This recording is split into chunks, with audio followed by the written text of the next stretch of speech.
Okay. All right. Okay. Important video. Many of you have been asking us about how to create more club head speed with the driver. Driver is obviously the one that's the sexiest club in the bag that everybody wants to hit the furthest, right? That's right. So it's like I hit my 7-iron 150, I hit my 5-iron 180, I hit my driver as far as possible. Yeah, exactly. I just want to be able to hit it far. Far. So, a couple things here. Because it's the fastest moving club, or hopefully it's the fastest moving club, the way that you ultimately create speed is by having good sequence. Yes. And there's a right way to have good sequence and there's a wrong way to have good sequence. Is that fair? That's fair. Okay. However, I would venture to say yes, that if you've done any sport at any time in your life, I say this a lot of times, Sean may or may not say this, but I think every sport's the same. There's the ground, yep, and there's how well you use it, or there's how poorly you use it.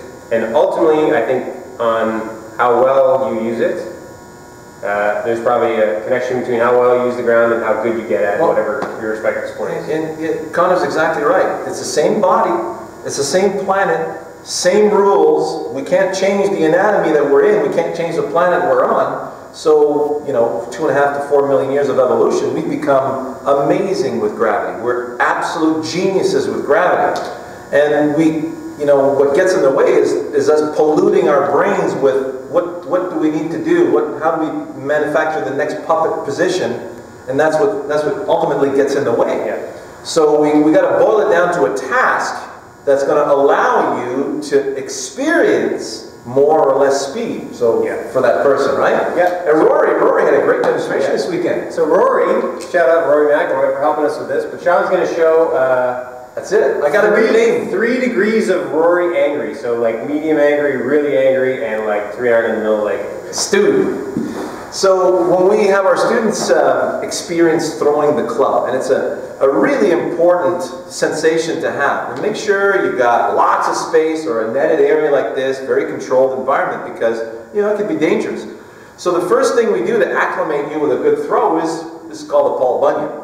So it's an overhead tomahawk. You just pick a target in the net right there, got the middle poster, and I'm going to throw the club into that middle poster. And you notice that my students, they feel exactly where that club is, and they know exactly when to let it go because the attention is on that poster. Then the second one, after we do just a couple, it only takes a couple, the second one we do a Rory. Got a new name for it. It's an underhand throw, more like a golf, like a side winding pitch, and we're feeling how the weight of the club, and we just allow the club to find its way to that poster. So pay particular attention, guys, in this video, guys and girls. Sean's going to throw it like 3 iron, way in the middle. Like when he's angry or when he's using the ground or using his body more efficiently, look how his body moves a little differently when he zips it out there. So if we take the two-handed throw now, after you've done a couple of those, if I take 2 hands and I want to throw it out there, if I throw it softly, you notice how my arms and my body kind of move together. Now I'm going to throw it much farther. So I'm going to do, I've got my poster right there, and I'm throwing the club out toward that poster. So notice where my finish is. I'm facing the poster. Notice how I'm much taller than I was before because I'm using the ground to generate the velocity I need to get up toward that poster. Nice. I loved your analogy before. We were talking about, he says, as you're thrown to the target, go ahead. Yeah, pretend like, so I said to Sean, look, I'm going to be the devil's advocate. What happens if I can't throw a ball? Like, what happens if I live in an apartment and I can't just chuck clubs out into the street in Toronto or New York, California, wherever you live? Yeah. How am I going to work on it then? And the analogy that I said that worked for the particular student I had on the weekend, because he was a skier and a snowboarder, and he understood gravity and how to create pressure on his feet, he just felt like he was going off a jump. Yeah. So he's skiing off a jump while swinging his club toward the target. Yeah. And he got it. Like 20 miles an hour faster, like boom. That's it. That's exactly it.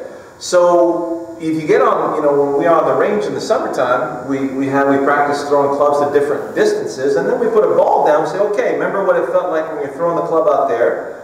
go ahead and perform that intensity by throwing the club in that direction and see how far the ball goes. And then everybody's always amazed at how far the ball actually goes when we're throwing the club at a short distance. So it just boils down to, if you want to go farther or you want more club head speed, just throw it farther. Right. Shout out Rory. Shout out to Rory right there. So for all you baseball players out there, you know, pitcher to, you know, toss to first base versus pitcher over second base into center field. So I'm just focusing on where I want to send that pitch, and instinctively my body will deal what it needs to deal with to get the ball out there. Cool. All right. I think that's it. You know where we're at in the comments. You know where we're at on Twitter. If you got questions, to follow up with that. Okay.